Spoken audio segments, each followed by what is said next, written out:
going on a little walk today to go foraging. We're gonna see what we can find. We have found some pokeweed. That is definitely not something we're going to eat. The young leaves can be eaten if they are cooked properly, but we're just gonna avoid that. This is a much older plant and it's starting to berry, and those are toxic. Now, something that looks very much like that pokeweed is right here. It's easy to confuse the two. Here we've got elder, known for elderberry, elderflower. While parts of it are still toxic, you can use a lot of the leaves and berries for medicinal uses. Here we've got a really big autumn olive. You can tell it's autumn olive because of its signature leaves. Look how they're kind of silvery. They kind of reflect that light. Now, this one isn't quite ready.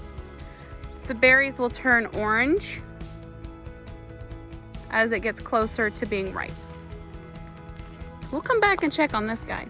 Autumn olive and elder are really prolific in this area. Technically, autumn olive is an invasive species, but hey, it's also a great source of food. And to have it so close to our home is great. I ain't mad, it's part of the permaculture around here.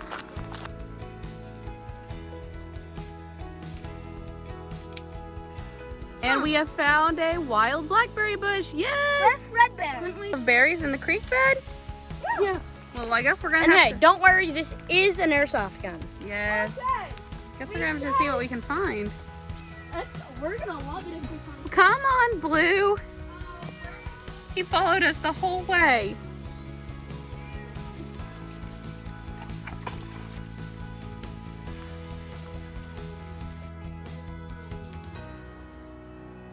Hey guys, we're back on the trail looking for chanterelles today. I've already found quite a few, and I'm gonna take you with me. Let's go. We're here in the heart of the Shawnee National Forest. This is a wonderful place to be looking for these mushrooms, as they really love deciduous forests, especially when it comes to oak trees. Let's go take a look.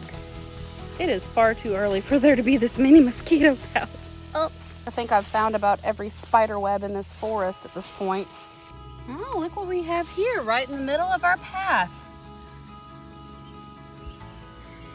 As you can see, they don't have a full gill. One of the hallmarks here of their pattern, they're very rounded and they've got those forked edges on the end. They're a beautiful creamy color. Gorgeous. Looks. Now that is not a chanterelle.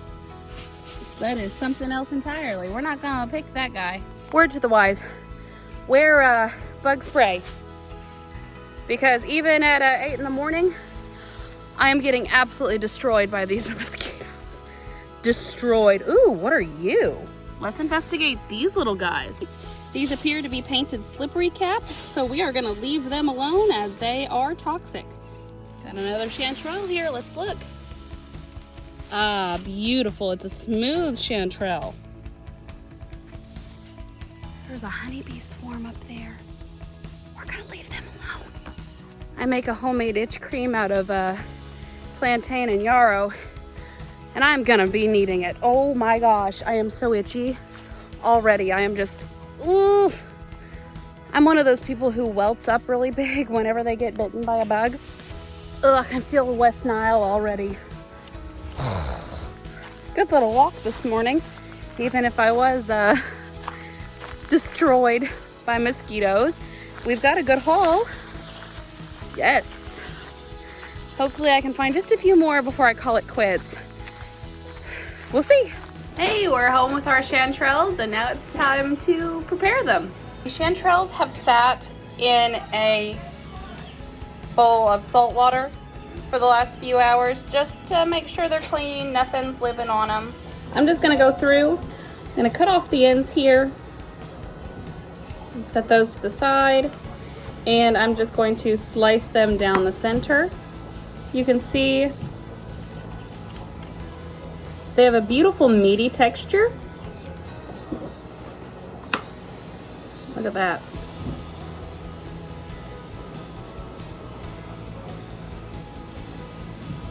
Now the reason I'm cutting them lengthwise is just to make sure that the interior is bug-free, that it's not got any rotten spots.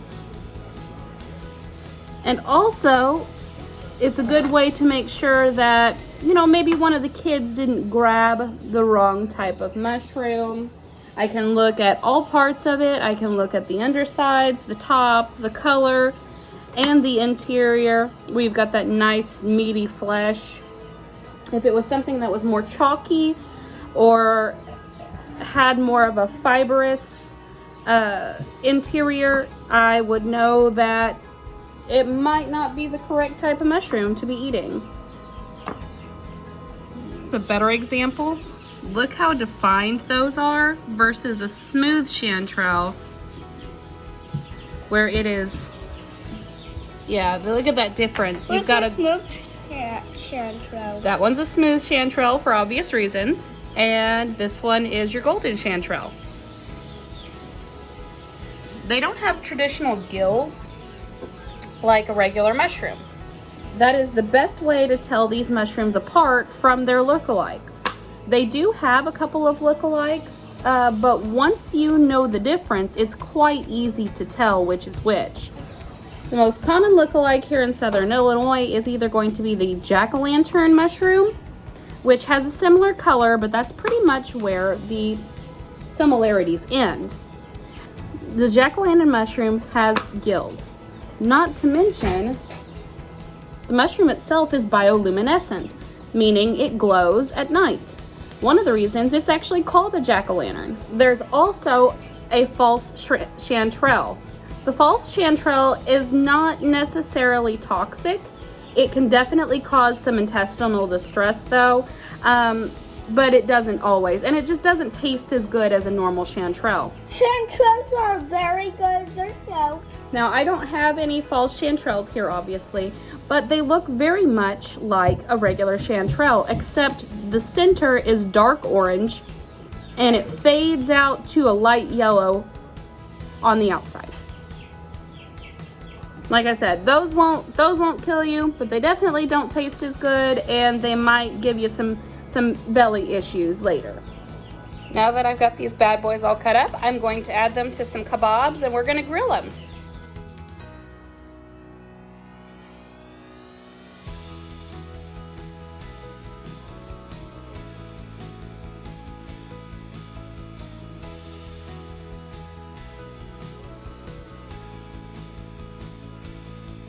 We get our beef from Bramer Brothers, which is the farm that Josh works for, and it is processed by Yoder's. This is some of the best beef I've ever had in my life.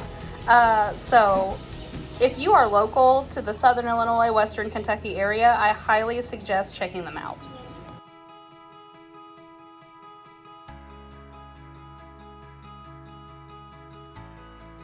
Okay, so I know it's tiny, but we finally got a little tomato off of our plant. We had one other and we already had it in the salad. I'm just so excited. It's just a little tiny guy, but he's so cute and he looks so good.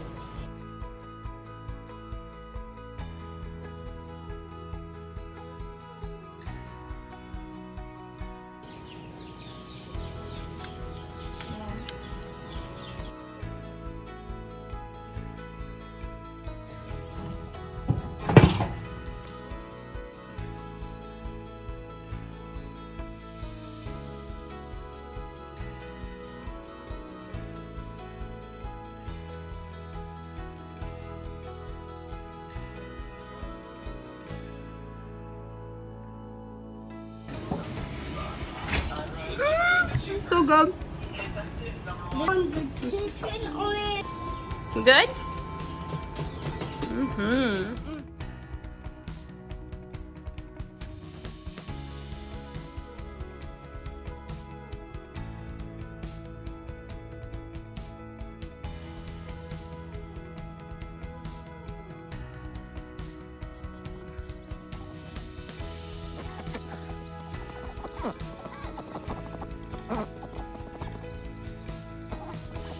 Good morning. It's Sunday. It's bright but beautiful out today.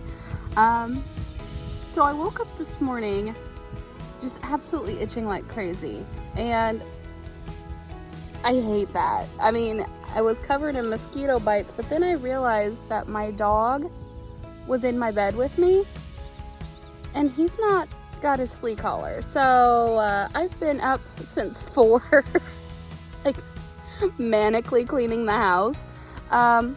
So at sunrise, I decided to come out and get a few things done. Let's go check on the greenhouse. I've already been in here and watering. Purslane is perking up. For those who don't know, cayenne pepper is like ridiculously dramatic. Yeah, guarantee this beauty will be perked up in no time now that it's had some water. The garden is absolutely like flourishing right now. Absolutely beautiful. Look at those beans just climbing. Starting to get some tassels. Our flowers are starting to turn into little baby squish. Look at that little baby squish. Our tomatoes are getting like covered up by the dang squash. Those little guys back there are doing good. Sage is doing beautifully. Liver dye guys are doing good. My mums are sprouting. I think I've got some grass seed in here or something else because I planted them in compost, which is what you're supposed to do. Mums do really well in compost and been keeping it nice and moist. And I'm pretty sure that some seeds from something else were in the compost. If you have a compost pile, you have probably found random things that just start growing in there. I think that's what's happening. Let's check on the pond today. Oh, hello girls. The ducks have finally decided that they're ducks and that they can go in the pond. The chickens think that they are also ducks, and I keep having to warn them not to get in. Vinny, you better be good. Yeah, our pond is really leaking right now. I've got to get some bentonite clay and seal it up. But the girls are really, really enjoying it so far. Hi, Ruby. The chickens have to be close to the ducks. They get very stressed out if they're not all together. Hey, girls. Hey, jealous.